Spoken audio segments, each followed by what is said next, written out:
Couisnard with one, pull up three, good if it goes, he got it! He got it! He got it! Carolina wins! Unreal shot by Jermaine Couisnard! Salut à tous. Alors, nouvelle semaine, marquée par de la rivalry, des upsets, des performances collectives individuelles plus ou moins marquantes, surprenantes, gratifiantes même. Vous l'avez compris, je me suis juste emporté sur les rimes en hante. Week-end en tout cas de Super Bowl, certes, mais on n'oublie pas que le basket NCAA continue. 11e épisode, c'est parti. To tie the game as the horn sounds. Just amazing.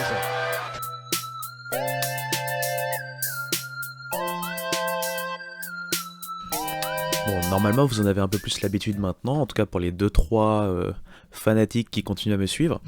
Mais voilà, on commence l'épisode par des affiches qui m'ont marqué. Et oui, car malheureusement je peux pas tout analyser, décortiquer sur chaque journée, donc je choisis que quelques affiches, en l'occurrence 3 cette semaine, sur lesquelles je vais m'attarder. Le jour où ça sera mon boulot, là par contre je n'aurai aucune excuse, mais bon, forcément avec les autres activités c'est pas forcément évident. Mais bref, assez de complaintes. On commence forcément par le North Carolina rivalry entre deux équipes en dedans cette saison. Une qui repart sur une belle dynamique malgré tout, UNC, et une autre qui est vraiment en difficulté dans le jeu, Duke. Eh bien le match a été plutôt plaisant, plutôt intense, et UNC l'emporte 91-87 à Durham. Malgré les Blue Devils qui n'ont rien lâché, sans public au vu des circonstances pandémiques au Cameron Indoor Stadium, on a senti quand même North Carolina supérieur sur ce match. Derrière un Caleb Love en mode carry high avec 25 points à 9 sur 16 au tir, donc 4 sur 5 à 3 points, tout le collectif en fait des Tar Heels a réussi un match propre, notamment au tir, et donc une adresse incroyable à 3 points. Que ce soit Armando Bacot et Garrison Brooks à l'intérieur, ou Kerwin Walton, l'autre freshman du 5 majeur par exemple, sans oublier les performances perfectes au tir de Daron Sharp et Leaky Black. L'adresse aura été folle pour les troupes de Roy Williams, mais pour avoir un bon match, il faut quand même deux bonnes équipes, et si UNC a mieux démarré ses débuts de chaque mi-temps, Duke s'est toujours attelé à revenir sur leurs rivaux, avec là aussi une belle adresse collective. Je pense que c'était du 54% à 2 points, enfin au tir en général, pardon. On peut citer en exemple le freshman Jeremy Roach qui est auteur de 16 points, ou l'autre freshman annoncé haut à la draft en pré-saison, dont la hype est un peu retombée, on va dire, Jalen Johnson, auteur lui de 14 points. Malheureusement pour Coach K et ses joueurs, le go-to guy Matthew Hurt a été discret, à cause des fautes notamment. Il finira d'ailleurs fouled out sur ce match. Et l'autre problème pour Duke, ce qu'on a pu voir, c'est que ils avaient à chaque fois réussi à effacer un déficit, notamment là ils ont effacé un déficit de 12 points en seconde mi-temps, ils ont égalisé à 77-77 à un moment, si je dis pas de bêtises. Leur problème en fait, ça aura été les turnovers, et les sanctions surtout subies à partir de ces pertes de balles. UNC, North Carolina, marque donc 28 points à partir des turnovers de Duke, un symbole du manque de lucidité Dukey. Même si en fin de match il n'y avait plus le choix, c'est Wendell Moore qui fait un marché alors qu'il a la balle qui peut leur permettre d'égaliser avant la fin du match. Victoire donc de UNC qui va leur permettre de bien terminer une semaine mal entamée avec une défaite à Clemson, tandis que pour Duke l'heure est plutôt grave, tout devient très compliqué pour que ces derniers puissent récupérer une place pour la March Madness par sélection at large. Et donc du coup le tournoi ACC va revêtir une importance capitale, cruciale pour les Blue Devils. Voilà pour la première affiche. On passe à la seconde. Deuxième affiche marquante donc de la semaine, on reste sur ce samedi avec le match marathon entre Texas, 6e Alley People au moment de la rencontre, et Oklahoma State qui reçoit des votes et se retrouve à la lisière de ce même top 25. Eh bien, après 2 overtimes, les Cowboys s'imposent face aux Longhorns dans un match de soutier.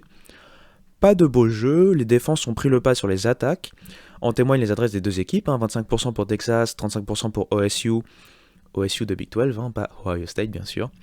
Les interceptions notamment, 18 interceptions en faveur de Texas notamment.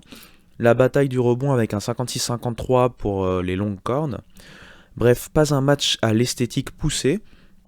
On a vu en fait deux équipes vraiment dans le combat, l'abnégation, avec deux symboles pour Oklahoma State, qui est l'équipe qui a donc réussi à battre Texas.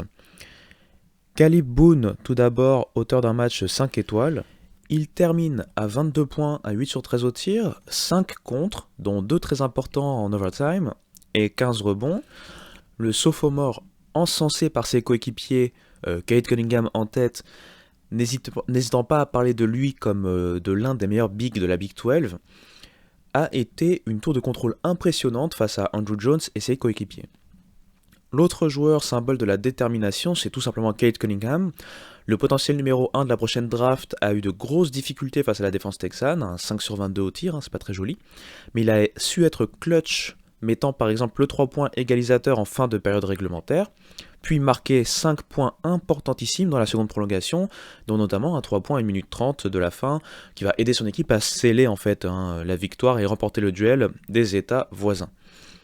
Côté Texas, Andrew Jones termine meilleur marqueur avec 17 points mais à 5 sur 20 au tir, tandis que Courtney Ramey ajoute lui 13 points à 2 sur 15 au tir. Quand je vous dis que c'était pas joli, c'était pas jojo du tout, mais le match était tellement intense que voilà, ça, pour moi c'est une affiche vraiment marquante en soi. Texas, du coup, qui a eu pas mal de rencontres annulées, enchaîne une 3e défaite d'affilée, mais va profiter d'un calendrier plus favorable maintenant. Les Cowboys, quant à eux, effacent la défaite face à TCU un peu plus tôt dans la semaine, qui fait un peu tâche, et ajoute, après Texas Tech, une nouvelle équipe classée à son tableau de chasse. Prochain match contre Kansas, un Kansas qui est bien malade, on va en reparler dans les People. 3e rencontre qui m'a marqué, c'est le match très sympa entre Ohio State, qui est en pleine bourre actuellement, et un Iowa un peu dans le dur. Les dynamiques des deux équipes ressortent d'ailleurs de ce match avec la victoire des Buckeyes à Iowa City 89-85. La météo a tenté d'aider les Hawkeyes bloquant Ohio State dans la neige, mais il en faut plus pour ébranler E.J. Liddell et ses coéquipiers. Chaque membre du 5 majeur a marqué 9 points ou plus, avec des pointes à 16 points donc pour Liddell, Young et Washington Jr. Le fait important, même s'il s'agit d'un sport collectif, c'est la réussite à limiter Lucas Garza. Il a été auteur d'ailleurs de 16 points seulement, à 6 sur 13 surtout. L'absence de CJ Frederick, 50% à 3 points jusqu'à maintenant cette saison, a été un autre coup dur pour Iowa, qui a pourtant réussi à placer un éclat à OSU, donc cette fois-ci le bon OSU pour certains, menant de 11 points en seconde mi-temps, avant de les laisser revenir, et même de se laisser dépasser, les Hawkeyes étant bloqués à une seule tentative rentrée dans le jeu dans les 4 dernières minutes du match. Ainsi, d'un 61-50 en faveur d'Iowa, on s'est retrouvé à un 67-66. Justin Herons à 3 points clôturera le match quasiment à lui seul. A noter tout de même les bons matchs de Bohannon, Wiscombe et Jack Nunge pour les Hawkeyes, vainqueurs un peu plus tôt de Michigan State. Ohio State rejoint Illinois en 2e place de la Big Ten à confirmer à Maryland ce lundi. Et donc Iowa, après sa nouvelle défaite face à Indiana hier, une équipe qui est en plus non classée, même si c'est une bonne équipe de Big Ten, risque de voir son classement évoluer. On va le voir dans quelques minutes bien sûr dans les People. Et on en finit avec les 3 affiches marquantes, donc tout ça c'est sympa, mais c'est loin de rendre justice à tous les faits marquants de la semaine écoulée, notamment pour les grosses conférences. On en parle justement pour les Power 6 Conferences dans le reste des faits marquants qui arrivent maintenant. Jones, can he get a shot off? Yes! Jones knocks it down! Et donc, en ACC, Virginia et Clemson connaissent une belle semaine, tandis que Georgia Tech, Virginia Tech, UNC, Miami, Notre-Dame ou encore Pitt sont sur une semaine un peu mi-figue, mi-raisin, avec une victoire, une défaite. UVA est toujours en tête, plutôt tranquillement. En Big 12, West Virginia, Texas Tech et Baylor sont sur une belle semaine, même si Baylor c'était une semaine raccourcie, écourtée. Iowa State toujours Fanny, tandis que TCU piège Oklahoma State un peu plus tôt dans la semaine. Baylor toujours en haut, malgré un nouveau match reporté. En Big East, Villanova et Creighton subissent l'upset le même jour par St. John's et Georgetown respectivement. Seton Hall est parfait cette semaine, Yukon est un peu plus dans le dur. Pas de match pour Xavier, Villanova reste malgré tout en tête. En Big Ten, Purdue, nouveau classé suite à Maryland, ça va pas fort pour Minnesota non plus, ni Wisconsin d'ailleurs, au contraire d'Illinois. A noter une victoire pour Michigan State face à Nebraska, après avoir repris suite à une longue période de Covid. Et bon voilà, c'est on va dire mi-figue mi-raisin également pour Michigan State, puisqu'ils avaient perdu un peu plus tôt dans la semaine. Et enfin, pour finir, Michigan, qui n'a pas joué, reste en tête. En Pac-12, USC bat un UCLA diminué et prend la tête de la conférence. Oregon revient avec une défaite puis une victoire. Colorado reste en embuscade. Et enfin, en SEC, pour finir, Alabama est finalement défait chez les Tigres du Missouri. Tennessee laisse Kentucky la tête sous l'eau quand Florida se fait piéger par South Carolina. Alabama reste en tête. Je rappelle que comme d'habitude, vous pouvez retrouver le classement de chaque conférence, plus les people, les liens au podcast et d'autres petites choses dans l'article associé au petit podcast. Avant d'aller chercher le top 25 de la semaine, livré par le comité, revenons sur un joueur de mid-major que j'ai vu jouer un peu au hasard en fait face à Coastal Carolina et pour lequel j'ai voulu en savoir plus, Michael Flowers. To tie the game as the horn sounds. Just amazing. Donc ce Michael Flowers est un arrière senior de South Alabama en Sun Belt et c'est le deuxième score du pays à 22,3 points de moyenne à 47% au tir, 42% à 3 points. Le natif de Southfield dans la banlieue de Détroit est l'archétype même du joueur qui chaque année progresse au point de porter son équipe, quelle qu'elle soit, lors des compétitions universitaires et qui malgré tout terminera son cursus universitaire dans un relatif anonymat vis-à-vis des fans de NBA. South Alabama revient dans le classement est de sa conférence en égalisant son bilan. Et Flowers n'y est pas étranger avec notamment ses 28 points dans la première des deux confrontations face à Coastal Carolina. Il est d'ailleurs représentatif du système athlétique universitaire américain, lui qui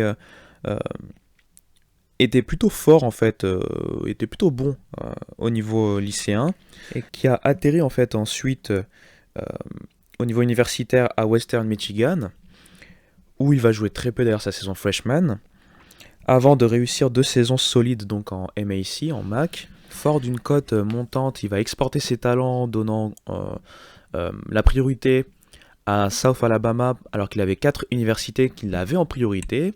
Les 4 universités qu'il avait en priorité, c'était Cal, DePaul, Iowa State et Santa Clara. Mais finalement, on ne sait pas si c'est le coach qui a réussi à avoir des mots impressionnants à son égard. Il va accepter la proposition de South Alabama, qui avait des trous justement dans ses positions arrière, puisque beaucoup de ses joueurs arrière ont graduate cette saison.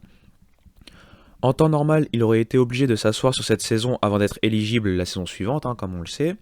Mais la NCAA a accepté de donner, comme pour Andrew Nembhard à Gonzaga par exemple, une éligibilité immédiate. Une décision qui bénéficie autant aux joueurs qu'à l'équipe, et si jamais les Jaguars venaient à remporter la conférence, ça va être compliqué mais on ne sait jamais, cela pourrait aider Flowers à montrer ses qualités sur le tournoi national, et pourquoi pas à taper dans l'œil d'un ou deux scouts.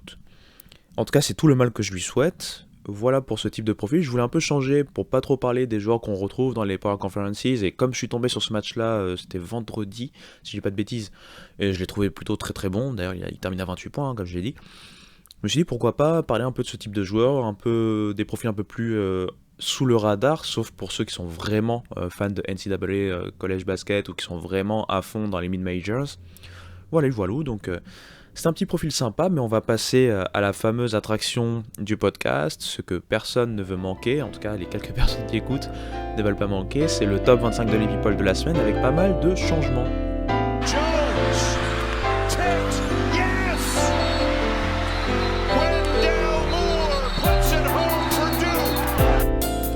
Et donc c'était People de la semaine qui est encore plus historique que les précédents, dans le sens où on savait que ça allait arriver, mais là ça y est, c'est officiel. Kansas qui sort de les People, je pense que c'est pour la première fois depuis 12 ans. Et ils avaient un streak de 231 matchs consécutifs, 231 semaines consécutives, classées dans le top 25. C'est quand même assez incroyable. Du coup, on rentre un peu plus dans le vif du sujet, donc on sait que Gonzaga reste en tête, avec 55 votes sur les 63 votants. Baylor récupère les 8 votes restants. En troisième position, toujours Michigan, qui eux n'ont pas pu jouer. En quatrième position, Ohio State, et c'est mérité, qui continue sur sa belle streak actuelle en Big Ten. En cinquième position, Villanova qui perd une place. Illinois qui revient bien est sixième. Septième, Texas Tech qui est également sur des belles performances et qui risque d'être testé si le match de Baylor n'est pas annulé, parce qu'au moment où je parle, je pense qu'ils sont en train de parler, d'expliquer qu'il y aura de nouveaux matchs annulés côté Baylor. Mais si ce n'est pas le cas, on a un Texas Tech Baylor qui arrive ce samedi. Houston est 8e, UVA Virginia est donc 9e, Missouri qui a battu Alabama, mettant fin à leur série d'invincibilité dans la SEC, est 10e et dépasse donc Alabama qui est 11e. En deuxième position, on retrouve Oklahoma, 13e Texas qui s'en sort plutôt pas mal, sachant qu'il y a eu une nouvelle défaite cette semaine, c'était contre Oklahoma State. 14e West Virginia, 15e Iowa qui est en chute libre et c'est compréhensible vu le nombre de défaites, je pense que c'est 4 défaites en 5 matchs récemment. Tennessee est 16e, Florida State 17e, Virginia Tech 18e. 19e Creighton qui a eu le malheur de perdre contre Georgetown qui n'est pas un foudre de guerre en Big East. USC est 20e et fait sortir UCLA du classement, on va le voir un tout petit peu après. Wisconsin est 21e. 22e, et là c'est la cote, et tout le monde en parle depuis un petit moment, mais Loyola Chicago rentre dans le classement, et a priori c'est mérité, puisqu'ils sont dans la division de Drake, mais ils sont, je pense qu'ils ont battu Drake récemment, ça sera vérifié, excusez-moi si c'est une erreur, mais en tout cas ils sont bons en ce moment, et Drake ayant perdu, bon bah voilà, c'est eux qui vont représenter leur conférence. Oklahoma State rentre dans le classement à la 23e position, ce qui est tout à fait logique compte tenu de la performance face à Texas, et surtout ils étaient déjà à la lisière du top 25, un peu comme Loyola Chicago. Purdue reste enfin de top 25 à la 24e position, et Rutgers revient à la faveur d'une belle petite performance, 25e, et donc en dernière position de ce top 25. Top 25 qui va certainement encore évoluer chaque semaine, comme on le sait, mais voilà, ce qui est à noter forcément, c'est la sortie des Jayhawks de Kansas. Chose assez exceptionnelle, puisque cette année, on n'a pas Kentucky, on n'a pas Duke, on n'a pas UNC jusqu'à présent, et donc on n'a plus Kansas. Voili voilou. Et donc, avant de vous laisser tranquille, et pour moi de terminer ma pause pour aller repartir au boulot, vous aurez sûrement compris avec la vitesse de ma diction que j'étais un peu pressé par les événements. Mais voilà, avant de partir, je vais quand même vous parler d'une affiche de la semaine. C'est parti. Jones, can he get a shot off? Yes! Jones knocks it down. Jones, can he get a shot off? Yes! Jones knocks it down. Alors, l'affiche pour moi de la semaine, ça va être une affiche de Big East, même s'il y a beaucoup d'autres matchs très intéressants, entre Creighton et Villanova. Ça y est, on le sait, Villanova n'est plus invaincu en Big East. Ça va quand même réveiller l'appétit de certains de ses poursuivants. Poursuivants, c'est mieux. Donc, parmi ces poursuivants, on a notamment Seton Hall qui est sur une belle petite pente ascendante. Et on a également Creighton qui, malgré la défaite récemment contre Georgetown, n'est pas très loin. Le match se joue en plus à Creighton. Et il y a fort à parier que les Blue Jays vont tout donner pour avoir l'occasion de détrôner Villanova. Peut-être pas dès cette joute envers eux, mais en tout cas soit se rapprocher, soit égaliser le bilan. D'ailleurs, il ne faut pas se méprendre, hein, les bookmakers sont plutôt mettent une cote plutôt faible à Creighton et une cote plutôt forte à Villanova. C'est pas pour rien, c'est-à-dire que pour eux, Creighton est plutôt favori sur cette rencontre, sachant que c'est chez eux. Les coéquipiers de Colin Gillespie vont donc affronter chez eux les coéquipiers de Marcus Zegarowski. On sait qu'on risque d'avoir des match-up dans le match assez intéressantes, même si c'est pas du poste à poste. Je pense notamment à quelqu'un comme Robinson Earl, plus intérieur, face à Mahoney, plus extérieur. Mais ça fait partie des match-up qui sont attendus sur ce match-là. Donc qui va gagner, ça on le sait pas encore, mais en tout cas cette affiche est très intéressante et c'est la plus grosse affiche de la Big East. Voilà pourquoi je voulais la mettre un peu en avant. Vous pouvez dans tous les cas retrouver toutes les affiches de la semaine dans l'article associé à ce podcast. Et en plus de ça, comme vous le savez maintenant, chaque jour, puisqu'il y a pas mal de mises à jour en fonction des reports dus à la crise pandémique actuelle, je me permets de mettre sur les réseaux sociaux les affiches intéressantes de la journée en mettant les mises à jour vis-à-vis justement des matchs reportés, annulés, etc., etc. On a un peu ramé sur cet épisode, voilà encore une fois, parce que je suis en pleine pause, j'essaie de faire au mieux pour vous expliquer un peu ce qui s'est passé la semaine écoulée, notamment dans les Power 6 Conferences et donc dans les People Top 25 qui est sorti là ce midi. Je profite donc pour vous remercier comme d'habitude d'écouter malgré tout ce podcast qui est un peu fait de briques et de broc. Et en essayant de récupérer mon souffle, je vous dis à très vite sur d'autres vidéos. On va parler athlètes afro-américains, comme ce qui a été fait un peu la semaine dernière pour Alice Coachman, qui ont marqué un peu l'histoire du sport. Et on va parler ensuite NCAA D1 baseball avec un guide pas du tout ultime, mais une sorte de guide, un ersatz de guide, on va dire, pour pouvoir commencer la saison de manière sereine. Voilou, je m'en vais respirer, je repars à mes occupations, je vous dis à très vite, ciao. Lawson on quickly. Quickly. Probing. Quickly. Firing. Quickly knocks it down What a with shot. 4 seconds to go. Great step back, got a lot of time, plenty of time to push.